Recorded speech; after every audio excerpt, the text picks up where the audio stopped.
रायान हमारे सारे एसेट्स अपने ससुर के बिजनेस में लगाकर घर दामाद बनने की तैयारी कर रहा है। हरीम के साथ जो जुल्म और ज्यादती हुई, ऐसा लगता है उसकी बद्दुआ फाइज के खानदान को लग गई है। आगे आप देखेंगे फाइज का बाप उसकी मां को बताएगा कि रेयान अपने सारे शेयर्स अपने ससुर के बिजनेस में लगाकर घर दामाद बनने की तैयारी कर रहा है। कैक्शा अपने हस्बैंड की बात सुनकर नया प्लान बनाएगी। वो अब इस चक्कर में है कि फाइज किसी तरह सारे बिजनेस को टेक ओवर कर ले।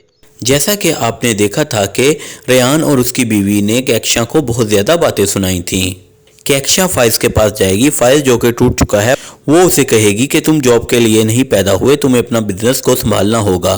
फाइज बिजनेस को संभालने से साफ इनकार कर देगा क्योंकि फाइज को पहले ही बिजनेस में कोई इंटरेस्ट नहीं था।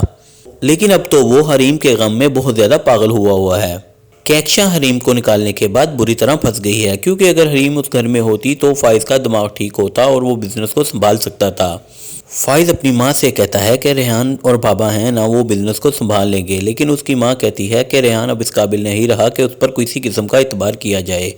हरीम की मदद जिस बंदे ने की थी, हरीम उसकी जॉब छोड़ आई थी क्योंकि उसे लगता है कि वो भी उसे गलत समझता होगा। लेकिन हरीम अपने ओरिजिनल डॉक्यूमेंट उसके ऑफिस में भूल आई थी। वो बंदा हरीम के डॉक्यूमेंट वापस करने के लिए उसके घर आएगा, जिसके बाद वो हरीम को समझाएगा और हरीम उसके जॉब करने के लिए तैयार हो जाएगी।